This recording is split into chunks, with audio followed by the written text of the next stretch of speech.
Assalamualaikum warahmatullahi wabarakatuh. Selamat pagi dan selamat sejahtera.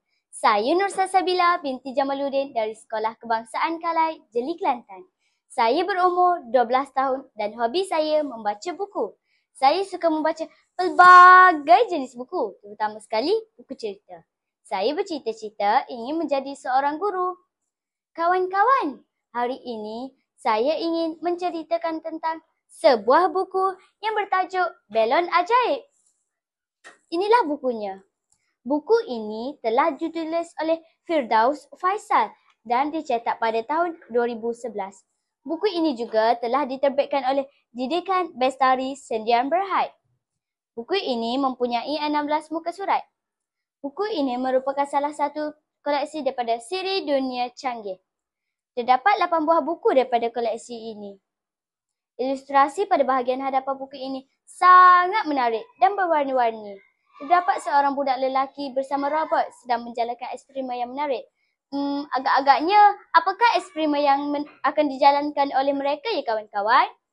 Pada bahagian dalam buku ini, terdapat ilustrasi yang berwarna-warni. Pada setiap muka surat, penggunaan gaya bahasa juga mudah difahami.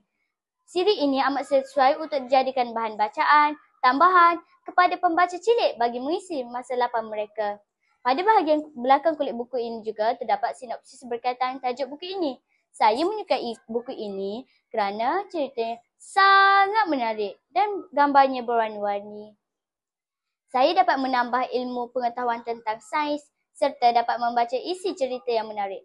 Buku ini menceritakan tentang Lola, sebuah robot pintar ciptaan Profesor Aru. Malah, kepintaran Lola itu adalah melebihi daripada kepintaran manusia biasa. Lola juga mempunyai sikap seperti manusia biasa, iaitu mempunyai emosi sedih dan gembira serta mempunyai kelebihan dan juga kelemahan pada minda Lola. Pada suatu hari, anak saudara Profesor Aru telah datang melawat. Dia meminta pertolongan Profesor Aru untuk mengajarkan silap mata.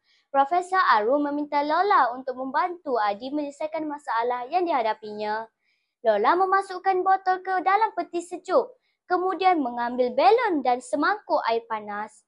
Lola telah menunjukkan silap mata, belon ajaib, kepada adik. Lola mengambil botol dalam peti sejuk, lalu meletakkan belon pada muncung botol itu, kemudian meletakkan botol itu ke dalam mangkuk air panas. Tiba-tiba belon yang kempis itu mula mengembang. Adi berasa teruja kerana dapat menyaksikan persembahan silap mata yang sangat menakjub. Pengajaran dari kisah ini adalah, yang pertama, kita hendaklah sentiasa saling tolong-menolong antara satu sama lain. Tunjukkan kreativiti dan inovatif dalam mencari penyelesaian apabila menghadapi sesuatu masalah. Yang kedua, tidak mensia-siakan ilmu yang dipelajari. Jadikan ilmu pengetahuan sains yang dipelajari sebagai kegunaan harian kita dalam membantu melancarkan sesuatu kerja. Yang ketiga, begitulah kisah yang terdapat dalam cerita ini. Pengetahuan yang dimiliki oleh Lola digunakan dalam menghasilkan silap mata belon ajaib. Sifat kerjasama dan saling tolong-menolong menjadi tunjang utama di dalam cerita ini. Bak kata pepatah, bagai aur dengan tebing. Semua orang bersatu hati dan berganding bahu menyelesaikan masalah bersama-sama. Sekian sahaja dahulu daripada saya untuk kali ini. Sampai kita berjumpa lagi. Sekian, terima kasih.